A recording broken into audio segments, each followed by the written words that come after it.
Hi friends, welcome back to my channel. ఈరోజు video ఏంటంటే crispy onion samosa అండి. పిల్లలకి ఈవినింగ్ టైం స్నాక్స్ లాగా చేసి పెట్టడానికి ఇది చాలా బాగుంటుంది. అలాగే పిల్లలు కూడా ఎంతో ఇష్టంగా తింటారు. క్రిస్పీగా తినడానికి ఎంతో రుచిగా ఉండే ఈ సమోసాని ఎలా తయారు చేసుకోవాలో చూసేద్దాం. ముందుగా దీనికోసం ఉల్లిపాయలు చక్కగా చిన్న చిన్న ముక్కలుగా తరుక్కోవాలండి. వీడియోలో చూపిస్తున్నట్లుగా ఈ కట్ చేసుకున్న ఉల్లిపాయ ముక్కలన్నింటినీ ఒక గిన్నెలో వేసుకుని అందులో రుచికి సరిపడా ఉప్పు, కారం, అలాగే కొద్దిగా ధనియాల పొడి వేసుకున్నాను నేను. ఇవి 3 వేసుకొని చక్కగా కలిపేసుకోవాలి. వీటిలో కొద్దిగా కొత్తిమీర కూడా వేసి కలుపుకొని పక్కన పెట్టేసుకోవాలి. ఇప్పుడు ఈ సమోసాలు చేయడం చాలా ఈజీ అండి. చాలా తొందరగా కూడా అయిపోద్ది. ఇంగ్రీడియంట్స్ కూడా ఎక్కువ పట్టవు. కేవలం ఉల్లిపాయలు ఉంటే చాలు. ఇంట్లో ఉన్న వాటితోనే ఇలా తయారు చేసేసుకోవచ్చండి. ఇప్పుడు పైన కోటింగ్ కోసం నేను మైదాని తీసుకున్నాను. మైదా పిండి ఒక 2 స్పూన్స్ తీసుకొని ఇలా గిన్నెలో వేసుకొని నీళ్లు పోసుకుంటూ మెత్తగా ఉండలు లేకుండా కలుపుకోవాలి. ఇలా కలుపుకొని దీన్ని కూడా పక్కన పెట్టేసుకోండి. ఇప్పుడు సమోసాలు చేసుకోవడానికి నేను మార్కెట్లో బయట దొరుకుతున్నాయండి ఇవి షీట్స్. వీటిని తెచ్చుకున్నాను. అందుకనే ఇంత ఈజీగా చేసేసుకోవచ్చు అనేసి చెప్తున్నాను.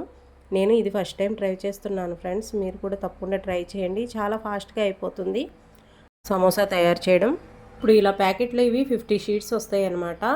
వీటిని నేను వీడియోలో చూపిస్తున్న విధంగా చూడండి. ఇలా ఫోల్డ్ చేసుకుని అంచుల చివరి వైపు ఇలా వీడియోలో చూపిస్తున్న విధంగా మైదా పిండి మిశ్రమం కలిపి పెట్టుకున్నాం కదా, అవి రాసుకుంటూ ఉండాలి. మనం ఆయిల్లో వేసినప్పుడు ఇది విడిపోకుండా ఉండడం కోసం ఇలా ఎడ్జెస్ అంతా కూడా మైదా పిండి కలిపి పెట్టుకున్న మిశ్రమం ఉంది కదా, దాన్ని ఇలా అంచులకి రాసుకుంటూ ఫోల్డ్ చేసుకోవాలి. ఇప్పుడు అలా ఫోల్డ్ చేసి ఉన్న సమోసాలో మనం ముందుగా మిక్స్ చేసి ఉంచుకున్న ఉల్లిపాయల మిశ్రమాన్ని ఇందులో వేసుకొని దాంట్లో సరిపడంతా ఇలా ఫోల్డ్ చేసుకుంటూ అంచులంతా కూడా మైదాపిండితో రాసుకుంటూ ఫోల్డ్ చేసుకోవాలి. అప్పుడే సమోసాలు ఆయిల్లో వేసినప్పుడు విడిపోకుండా ఉంటాయండి. కొద్దిగా ఇదొక్కటే మనకి పని, మిగతా అంతా కూడా చాలా ఈజీ. కాకపోతే నాకైతే ఫాస్ట్గానే అయిపోయినాయి సమోసా తయారు చేయడం. చాలా స్పీడ్గా చేసేసుకున్నాం మేము. చూసారు కదా చక్కగా వచ్చినాయి షేప్స్. ఇలా ట్రై చేయండి ఫ్రెండ్స్, తప్పకుండా బాగుంటాయి. పిల్లలు కూడా ఇష్టంగా తింటారు. ఎవరైనా ఇంటికి గెస్ట్లు వచ్చినప్పుడు కూడా ఇలా చేసి పెట్టవచ్చు మనం, చాలా బాగుంటుంది. ఇప్పుడు అన్ని సమోసాలు కూడా ఇలా తయారు చేసేసుకున్నాను నేను. ఇప్పుడు డీప్ ఫ్రైకి సరిపడా ఆయిల్ పెట్టుకొని ఆయిల్ హీట్ అయిన తర్వాత లో టు మీడియం ఫ్లేమ్లోకి టర్న్ చేసుకోవాలి మంటని. అలా టర్న్ చేసిన తర్వాత ఒక్కొక్క సమోసాని ఇందులో వేసుకుంటూ గోల్డెన్ బ్రౌన్ కలర్ వచ్చే వరకు ఫ్రై చేసుకోవాలి. మధ్యలో అటు ఇటు తిప్పుకుంటూ ఫ్రై చేసుకోండి. చక్కగా వస్తాయండి సమోసాలు మాత్రం. షూర్గా చెప్పగలను నేను, ఇవి క్రిస్పీగానే వస్తాయి. కొంతమందికి తయారు చేయడం రాకపోవడం వల్ల క్రిస్పీనెస్ రాదు. కొంతమంది మెత్తగా సాగుతున్నట్లు వస్తాయి అన్నమాట. ఈ షీట్స్తో నేను చేశాను కదా, చక్కగా వచ్చినాయి సమోసాలు మాత్రం.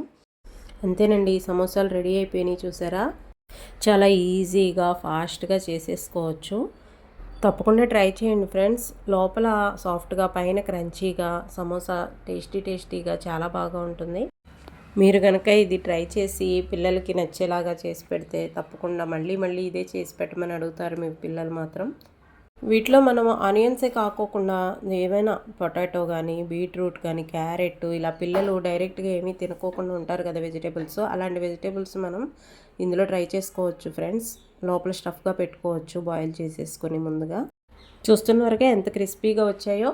వీడియో నచ్చితే ఒక లైక్ చేయండి friends. Me friends and family మెంబర్స్కి షేర్ చేయండి.